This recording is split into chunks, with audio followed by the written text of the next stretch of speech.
Today we cover why China might go back to food stamps for everyone and monopolize supply and demand.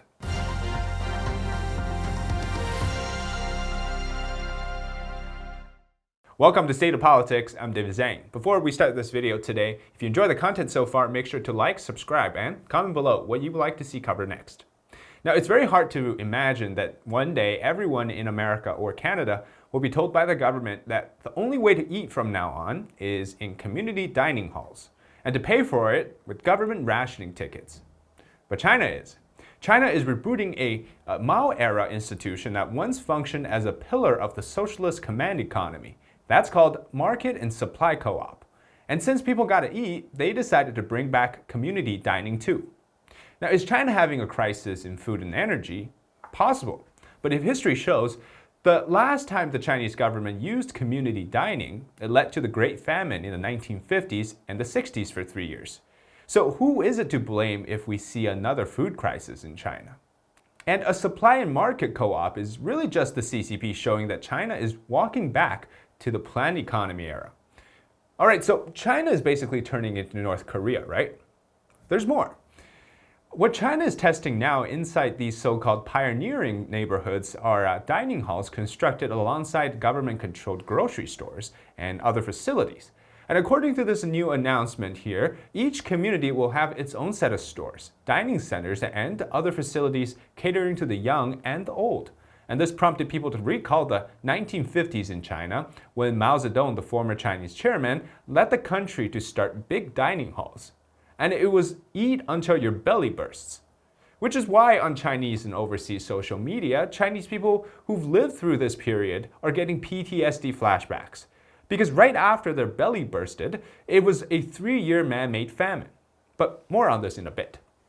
The project will take 2 years to test, and if it is successful, well, since when has the CCP not had a successful test? Well, then the entire country will have these community dining halls. And in fact, according to internet sources, some of these facilities were already built before the announcement even came out. That means they were preparing for this for a while.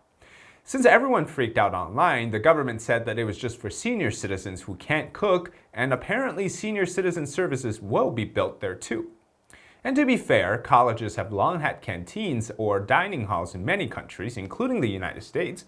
But here's the part they didn't tell us. There's a huge difference between a senior dining hall or a college canteen versus a community dining hall. A senior dining hall is where, the food caters to older people who may have a hard time digesting or ingesting certain food, and a college one is just for students, right?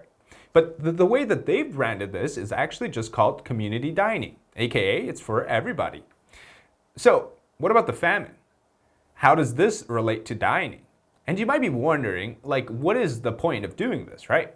Well, the situation with China's economy is that it is going downhill, and there's bound to be a point where society will collapse economically.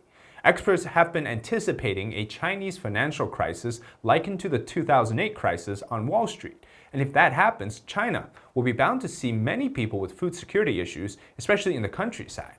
And then these dining halls become the sole source of food for them.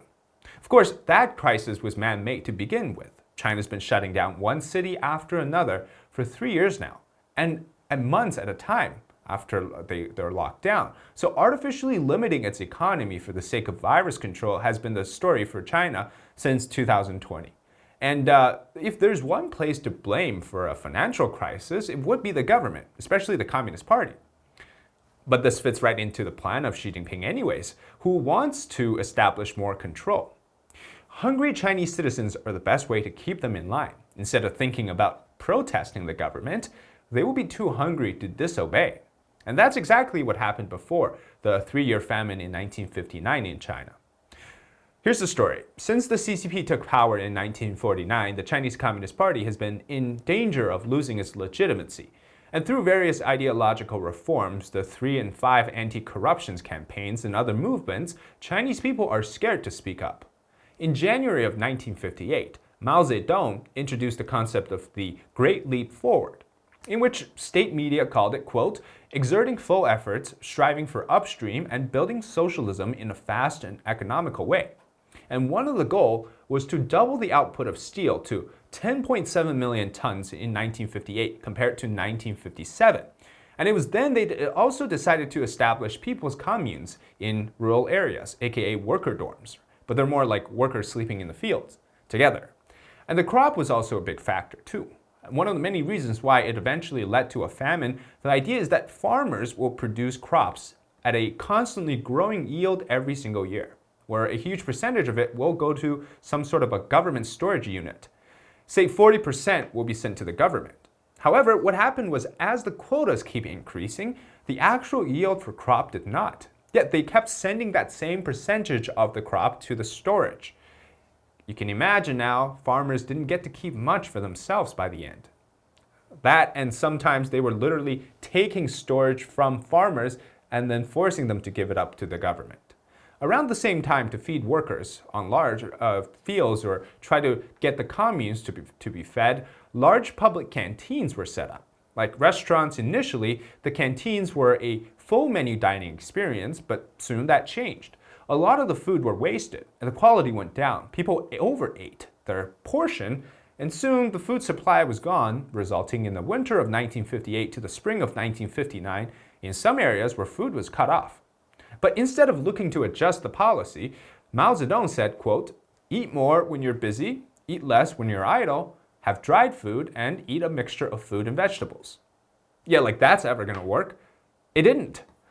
As the famine situation became more and more serious, in February and March of 1959, so just 2 months later, the CCP tried to stop the exodus of starving peasants in the countryside fleeing to foreign countries.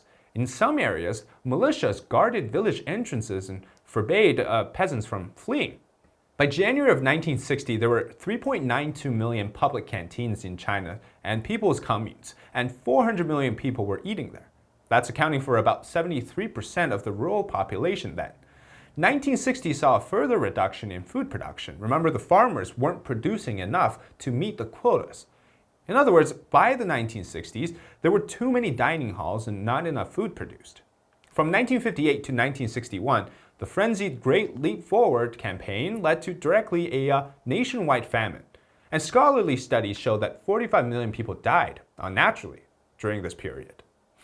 So in reality, calling it community dining is really not the right way to describe what the situation was like in the 1960s and eventually once it kind of rolled over into the 70s.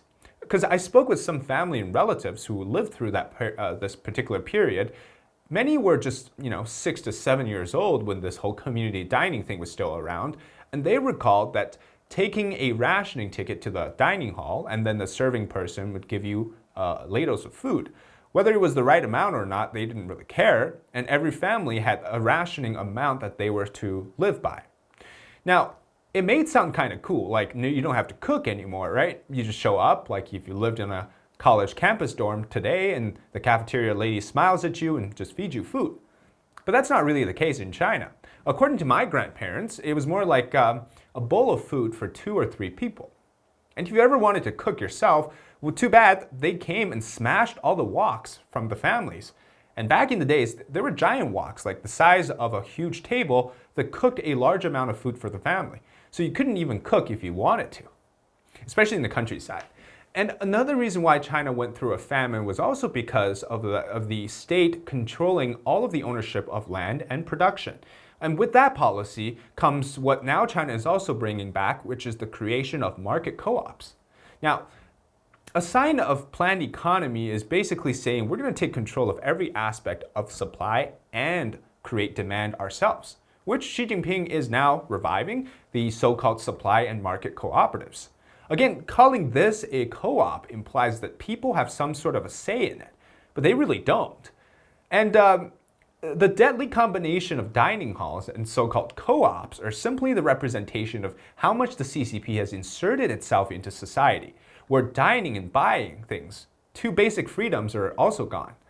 And this just means that the government will take control of supply and market system under the regime's control instead of personal or privatization, aka the government dictates where supplies come from and which farmers they can buy from or who they can buy from and who will ship it to which restaurant, or in this case dining hall, how much, what the prices will be. All of these things are controlled. In other words, the entire free flow of supply and demand is gone. And, well, basically demand, it's non-existent because it's artificially created by the government.